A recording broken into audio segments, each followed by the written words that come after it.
ആന. ഇത് ഈരാറ്റുപേട്ട അയ്യപ്പനല്ലേ?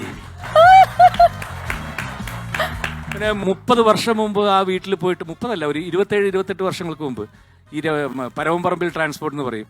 പരവംപറമ്പിൽ അയ്യപ്പൻ എന്നായിരുന്നു പേര്. പിന്നെയാണ് ഈരാറ്റുപേട്ട അയ്യപ്പനെ മാറ്റിയത്. എന്താ ഇതിന്റെ പ്രത്യേകത ഏട്ടാ? കോടനാട് കൂട്ടിൽ ആനയാണ്. കോടനാട് കൂട്ടിൽ 77 ലേലം വിളിച്ച ആനയാണ്. അന്ന് ചെറിയ കുട്ടിയാനയായിട്ട് കൊണ്ടുപോയതാണ്. പലരും കൈമാറി ഇപ്പൊ പരവംപറമ്പിൽ അവരുടെ വീട്ടിലാണ് നിൽക്കുന്നത്. നാടൻ ആനയുടെ ഭംഗി, ഇത്രയും ഭംഗിയുള്ള ആന വേറെയുണ്ടോ? ആനയില്ല. അതിന്റെ കൊമ്പ്, ചീള്, തലക്കുന്നി, മസ്തകം, പെരുമുഖം, അതിന്റെ തുമ്പിക്കേട്, ഇത് നല്ല വെളുത്ത നഖം, അമരം, നട എല്ലാം നോക്കി എന്തൊരു ഭംഗിയാന്ന് നോക്കി. അപ്പൊ ഇനി അടുത്ത നമ്മൾ കാണിക്കാൻ പോവാണ്. അയ്യോ, പേരെഴുതുന്നുണ്ടോ അപ്പുറത്ത്? ഇത് കറക്റ്റ് ആവുമ്പോഴേ എഴുതുള്ളൂ. ഓ, അങ്ങനെയാണോ? ജെറോമിന് കറക്റ്റ് പറഞ്ഞാലേ ഞങ്ങൾ എഴുതുള്ളൂ. അപ്പൊ ഇത് ഈരാറ്റുപേട്ട അയ്യപ്പനാണ്, ആനപ്രേമികൾക്ക് വേണ്ടി. അപ്പൊ നെക്സ്റ്റ് ആന. ഇത് മീനാടാനയാണോ? പെട്ടെന്ന് ഇതിൽ കാണുമ്പോ, ആഹാ, ഇത് ഇനിയിപ്പോ ഇന്ദ്രസനാണോ? അത് എനിക്ക് കൊമ്പ് കാണുമ്പോ ഇന്ദ്രസനാനയാണല്ലേ? ഗുരുവായൂർ ഇന്ദ്രസനാണോ? ആണോ? പേര് നോക്കട്ടെ. കറക്റ്റ്. ഇത് ഒരുപാട് മുമ്പുള്ള ഫോട്ടോ ആണ്. ഇന്ദ്രസിന് കൊമ്പ് വലിപ്പം വന്നിട്ട് ഭയങ്കര ഇതായില്ലേ?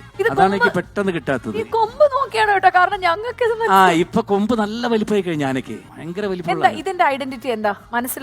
ഐഡന്റിറ്റി, ഇന്ദ്രസൻ ആനക്കോട്ടയിലുള്ള ഏറ്റവും നല്ല ആനകളിലാണ്. ആ ചെവിയുടെ ഒക്കെ നല്ല, അതിന് നല്ല മദഗിരി എന്നാ പറയാ. നല്ല മദഗിരി, നല്ല വാൽ, നല്ല ചെവി, നല്ല വാൽ ചെവി. ആ മദഗിരിയുടെ കളറൊക്കെ കണ്ടില്ലേ? നല്ല പിങ്ക് കളറിലുള്ള അത്, നല്ല വീണെടുത്ത കൊമ്പ്, നല്ലതെല്ലാം ഒരുപാട്.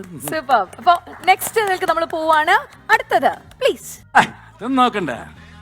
ഇന്ന് ഏഷ്യയിലെ ഏറ്റവും കൂടുതൽ ഭാരമുള്ള ആനയാണ് ഗുരുവായൂർ നന്ദൻ. ഏറ്റവും ഭാരമുള്ള ആനയാണ്. നല്ല ചുവന്ന മദഗിരിയാണ്. നല്ല ഭയങ്കര ബോഡി വെയിറ്റ് ആണ്. ആന എത്രയോ, എനിക്ക് തോന്നുന്നു 6 ടണ്ണോ 7 ടണ്ണോ ആണ് വെയിറ്റ്. ഏഷ്യയിലെ ഏറ്റവും ഭാരം കൂടിയ ആനയാണ്. അടുത്തത് ദൈവമേ, ഇത് അയ്യോ, ഇത് മേലല്ല, ഇത് ഒരു പഴയ, ഇല്ലല്ല, ഇതൊരു പഴയ ഫോട്ടോ ആണെന്നാണ് എനിക്ക് തോന്നുന്നത്. കാരണം കൊമ്പ് കണ്ടിട്ട് എനിക്ക് നമ്മുടെ അല്ല, ബാഹുബലിയിലേക്ക് അഭിനയിച്ച മറ്റേ, ഒരു മിനിറ്റ്, അയ്യോ, ചിറക്കൽ കാളിദാസനാണോ നോക്കും. ഇതും പഴയ ഫോട്ടോ ആണ് നിങ്ങൾ കാണിക്കുന്നത്. ചിറക്കൽ കാളിദാസ് എന്റെ കൂടെ അഭിനയിച്ച ആനയല്ലേ? ഇപ്പൊ ഞാൻ കുറച്ചു മുമ്പ് പറഞ്ഞു, നമ്മുടെ പട്ടാഭിഷേകത്തിൽ ഒരു ആനയോട്ടം ഉണ്ട്. ആനയോട്ടത്തിൽ എന്റെ ആനയുടെ തൊട്ടു പുറകെ ഓടുന്ന ആന ഈ ചിറക്കൽ കാളിദാസനാണ്. വളരെ ചെറിയ ആനയാണ്. ഇത് ആ സമയത്ത് കണ്ടെടുത്ത ഫോട്ടോ ആണ്. അടിപൊളി. ഒരു രക്ഷയില്ല കേട്ടോ. ഞങ്ങള് മാക്സിമം അറിയാതിരിക്കാനൊക്കെ പഴയ ഫോട്ടോ കൊണ്ടുവന്നിട്ട് ജെറോമിനെ പിടിക്കുക. അപ്പൊ അടുത്തത് നമുക്ക് നോക്കാം. Next one.